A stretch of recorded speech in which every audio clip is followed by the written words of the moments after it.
মুরলির তারিখ ৮ই এপ্রিল ২০২৪। ওম শান্তি।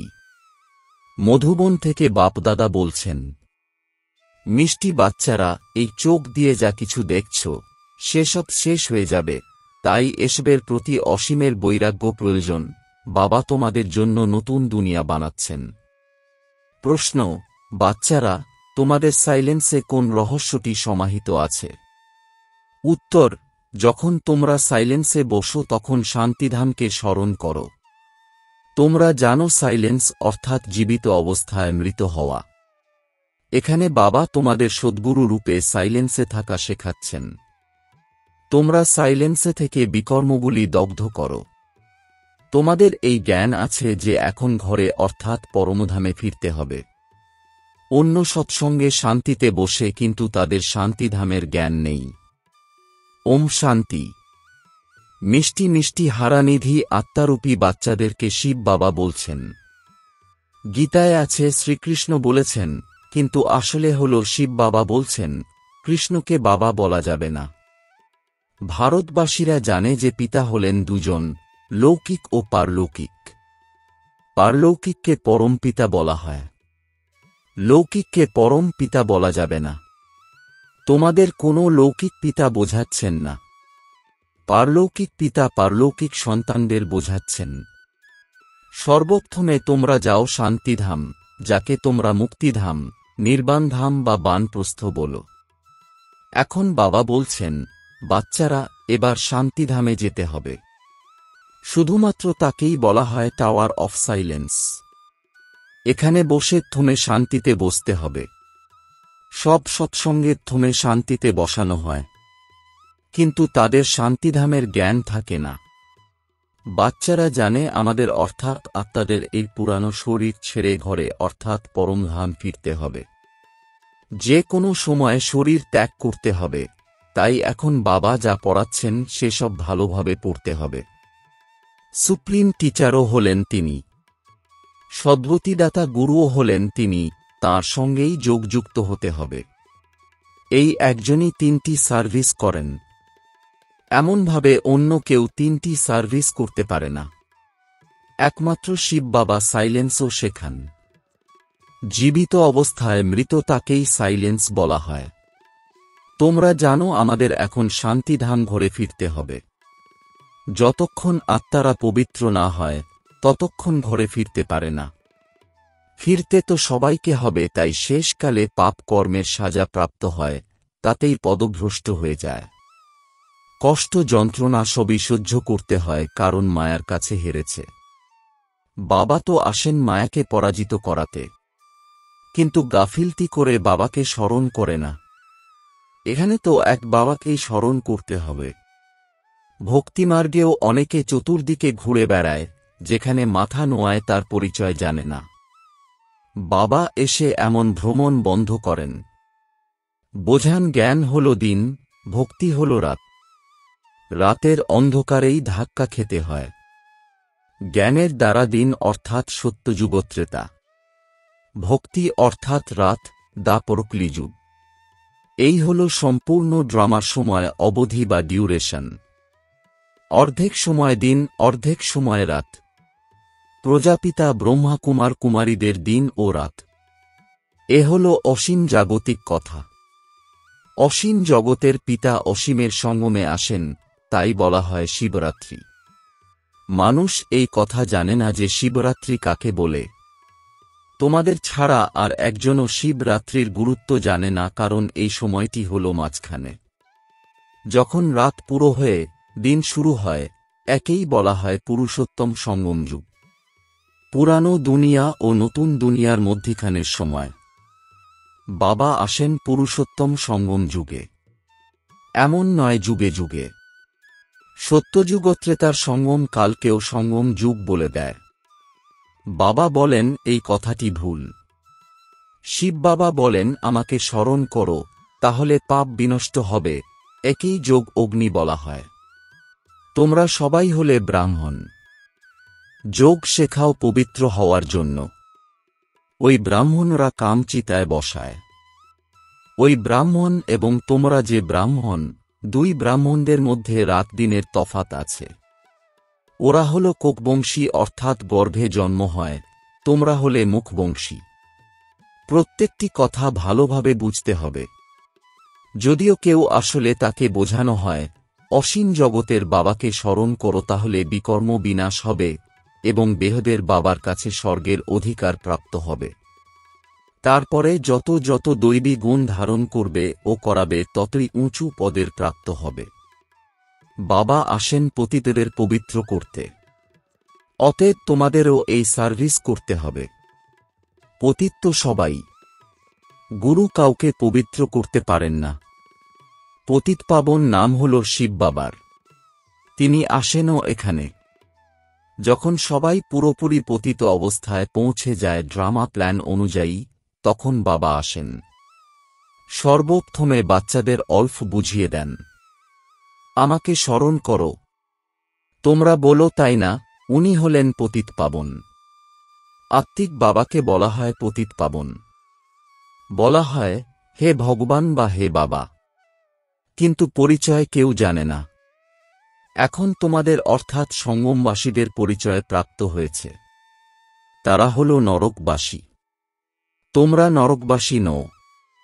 হ্যাঁ, কেউ যদি হেরে গিয়ে একেবারে নিচে পড়ে যায়, তার অর্জিত জমা ধন শেষ হয়ে যায়। মুখ্য কথা হল পতিত থেকে পবিত্র হওয়ার। এ হল পাপময় দুনিয়া। ওটা হল পাপমুক্ত দুনিয়া, নতুন দুনিয়া, যেখানে দেবতারা রাজত্ব করেন। এখন তোমরা বাচ্চারা জানতে পেরেছ, সর্বপ্রথমে দেবতারাই সবচেয়ে বেশি জন্ম নেন। তার মধ্যেও যারা প্রথমে সূর্যবংশী হয় তারা প্রথমে আসেন, 21 জন্মের অবিনাশী উত্তরাধিকার প্রাপ্ত করেন। এই অসীমিত উত্তরাধিকার হল পবিত্রতা, সুখ, শান্তির। সত্যযুগকে পূর্ণ সুখধাম বলা হয়। ত্রেতা হল সেমি স্বর্গ, কারণ দুই কলা কমে যায়। কলা বা কোয়ালিটি কম হলে উজ্জ্বলতা কম হতে থাকে। চাঁদের কলা কম হলে আলো কম হয়। শেষে একটি রেখা বাকি থেকে যায়, একদম নীল হয়ে যায় না। তোমাদেরও এইরকম হয়, নীল হয় না। আটায় লবণ অর্থাৎ খুবই অল্প পরিমাণ। বাবা আত্মাদের বসে বোঝান, এ হল আত্মা এবং পরমাত্মার মেলা। বুদ্ধি দিয়ে এই কথাটি বুঝে নিতে হয়। পরমাত্মা কখন আসেন? যখন অনেক আত্মারা অথবা সংখ্যায় অনেক মানুষ হয়, তখন পরমাত্মা মেলায় আসেন। আত্মা ও পরমাত্মার মিলন মেলা কেন আয়োজিত হয়? ওই মেলা তো ময়লা হওয়ার জন্যে। এই সময় তোমরা বাগানের মালিকের দ্বারা কাঁটা থেকে ফুলে পরিণত হচ্ছ। কিভাবে হও? স্মরণের শক্তি দ্বারা। বাবাকে বলা হয় সর্বশক্তিমান। যেমন বাবা হলেন সর্বশক্তিমান, তেমনি রাবণও কোনো কম শক্তিমান নয়। বাবা নিজেই বলেন মায়া খুব শক্তিশালী, খুব প্রবল। বাচ্চারা বলে বাবা আমরা আপনাকে স্মরণ করি, মায়া আমাদের বিস্মৃত করে দেয়। একে অপরের শত্রু হল, তাই না? বাবা এসে মায়াকে জয় করতে শেখান, মায়া আবার হারিয়ে দেয়। দেবতা ও অসুরের যুদ্ধ দেখানো হয়, কিন্তু এমন কিছু হয়নি। যুদ্ধ তো হল এটাই, তোমরা বাবাকে স্মরণ করলে দেবতা হও। মায়া স্মরণে বিঘ্ন সৃষ্টি করে, পড়াশোনাতে নয়। স্মরণেই বিঘ্ন সৃষ্টি হয়। ক্ষণে ক্ষণে মায়া বিস্মৃত করে। দেহ অভিমানী হলে মায়া চড় লাগিয়ে দেয়। কাম বিকারগ্রস্তদের জন্যে কঠিন শব্দ ব্যবহার করা হয়। এ হল রাবণের রাজ্য। এখানেও বোঝানো হয় পবিত্র হও, তবুও পবিত্র হয় না। বিকারগ্রস্ত হয় না, মুখ কালো করো না। তা সত্ত্বেও বাচ্চারা লেখে বাবা মায়া হারিয়ে দিয়েছে, অর্থাৎ মুখ কালো হয়েছে। গৌর আর শ্যাম বর্ণ আছে, তাই না? বিকারী হল শ্যাম বর্ণ আর নির্বিকারী গৌর বর্ণের হয়। শ্যামসুন্দর কথাটির অর্থ তোমরা ছাড়া দুনিয়ায় কেউ জানে না। কৃষ্ণকেও শ্যামসুন্দর বলা হয়। বাবা তাঁরই নামের অর্থ বুঝিয়ে দেন। কৃষ্ণ স্বর্গের ফার্সি নম্বর প্রিন্স ছিলেন। সৌন্দর্যে নম্বর 1-এ ইনিই পাশ করেছিলেন। তারপরে পুনর্জন্ম নিয়ে নিচে নেমে শ্যামবর্ণে পরিণত হন। তখন নাম রাখা হয় শ্যামসুন্দর। এই অর্থটিও বাবাই বোঝান। শিব বাবা তো হলেন এভার সুন্দর। তিনি এসে বাচ্চাদের অর্থাৎ তোমাদের সুন্দর করেন। পতিত কালো, পবিত্ররা সুন্দর হয়। ন্যাচারাল বিউটি থাকে। তোমরা বাচ্চারা এসেছ যাতে আমরা স্বর্গের মালিক হই। গায়নও আছে শিব ভগবানুবাচ, মাতারা স্বর্গের দুয়ার খোলেন, তাই বন্দে মাতরম গাওয়া হয়। বন্দে মাতরম বলা হলে পিতাও আছেন সেকথা বোঝা যায়। বাবা মাতাদের মহিমা মণ্ডিত করেন। প্রথমে লক্ষ্মী, পরে নারায়ণ। এখানে যদিও প্রথমে মিস্টার, পরে মিসেস। ড্রামার রহস্য এমনই নির্ধারিত রয়েছে। বাবা হলেন রচয়িতা, প্রথমে নিজের পরিচয় দেন। এক হল জাগতিক, দেহের লৌকিক পিতা, দ্বিতীয় হলেন অসীম জগতের অর্থাৎ আত্মার পারলৌকিক পিতা। অসীম জগতের পিতাকে স্মরণ করা হয়, কারণ তাঁর কাছ থেকে স্বর্গের উত্তরাধিকার প্রাপ্ত হয়। দেহের দুনিয়ার প্রাপ্ত হওয়া সত্ত্বেও অসীম জগতের পিতাকে স্মরণ করা হয়। বাবা আপনি এলে আমরা অন্য সব সঙ্গ ত্যাগ করে একমাত্র আপনার সঙ্গেই যুক্ত থাকব। এই কথাটি কে বলছে? আত্মা। আত্মাই এই অর্গান দ্বারা পার্ট প্লে করে। প্রতিটি আত্মা যেমন যেমন কর্ম করে তেমনি জন্মগ্রহণ করে। ধনী গরিব হয়, এ হল কর্ম, তাই না? এই লক্ষ্মীনারায়ণ হলেন বিশ্বের মালিক। তাঁরা কি করেছেন এই কথা তো তোমরা জানো এবং তোমরাই বোঝাতে পারো। বাবা বলেন এই চোখ দিয়ে তোমরা যা কিছু দেখছ, শেষবের প্রতি বৈরাগ্য। এইসব তো শেষ হয়ে যাবে। নতুন বাড়ি তৈরি হলে পুরানো বাড়ির প্রতি বৈরাগ্য অনুভব হয়। বাচ্চারা বলবে বাবা নতুন বাড়ি করেছেন, আমরা সেখানে যাব। এই পুরানো বাড়ি তো ভেঙে যাবে। এই হল অসীম জগতের কথা। বাচ্চারা জানে বাবা এসেছেন স্বর্গের স্থাপনা করতে। এই হল পুরানো ছি ছি দুনিয়া। তোমরা বাচ্চারা এখন ত্রিমূর্তি শিবের সামনে বসে আছো। তোমরা বিজয়ী হও। বাস্তবে তোমাদের এই ত্রিমূর্তি হল কোট অফ আর্মস অর্থাৎ প্রতীক চিহ্ন। তোমাদের ব্রাহ্মণদের এই কুল হল সর্বোচ্চ। শীঘ্রে এই রাজত্ব স্থাপন হচ্ছে। এই কোট অফ আর্মস সম্বন্ধে তোমরা ব্রাহ্মণরাই জানো। শিব বাবা আমাদের ব্রহ্মার দ্বারা পড়ান দেবী দেবতায় পরিণত করার জন্য। বিনাশ তো হবেই। দুনিয়া তমপ্রধান হয় তখন প্রাকৃতিক দুর্যোগ সাহায্য করে। বুদ্ধির দ্বারা বিজ্ঞানের কত আবিষ্কার বের হতে থাকে। পেট থেকে মিসাইল বের হয়নি। এ হল বিজ্ঞানের আবিষ্কার, যার দ্বারা সম্পূর্ণ কুল ধ্বংস করে দেয়। বাচ্চাদের বোঝানো হয় উঁচু থেকে উঁচু হলেন শিব বাবা। পূজা অর্চনা করা উচিত একমাত্র শিব বাবার এবং দেবতাদের। ব্রাহ্মণদের পূজা হতে পারে না, কারণ তোমাদের আত্মা যতই পবিত্র হোক না কেন কিন্তু শরীর তো পবিত্র নয়, তাই পূজন যোগ্য হতে পারো না। তোমরা হলে মহিমা যোগ্য। যখন তোমরা আবার দেবতায় পরিণত হও তখন আত্মাও পবিত্র, শরীরও নতুন পবিত্র প্রাপ্ত করো। এই সময় তোমরা মহিমা যোগ্য হও। বন্দে মাতরম গাওয়া হয়। মাতাদের সেনা বাহিনী কি করেছিল? মাতারা শ্রীমত অনুযায়ী জ্ঞান প্রদান করেন। তারা সবাইকে জ্ঞান অমৃত পান করান। এইসব যথার্থভাবে তোমরাই বুঝতে পারো। শাস্ত্রে অনেক কাহিনী লেখা আছে, সেসব বসিয়ে শোনায়। তোমরা সত্য সত্য করতে থাকো। তোমরা এইসব বসে শোনাও, তাহলে তারা সত্য সত্য বলবে। মানুষ তো এমন পাথর বুদ্ধি হয়েছে যে সত্য সত্য বলতে থাকে। গায়নও আছে পাথর বুদ্ধি ও পারস বুদ্ধি। পারস বুদ্ধি অর্থাৎ পারসনাথ।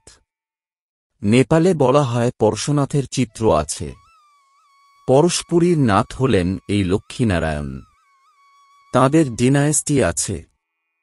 এখন মুখ্য কথা হল রচয়িতা ও রচনার রহস্য জানা, যার বিষয়ে ঋষিমুনিরা নেতি নেতি অর্থাৎ এটাও নয় ওটাও নয় বলে গেছে, সেটাই প্রখ্যাত হয়ে আছে। এখন তোমরা বাবার দ্বারা সবকিছু জানছ অর্থাৎ ঈশ্বরে বিশ্বাসী হয়েছ।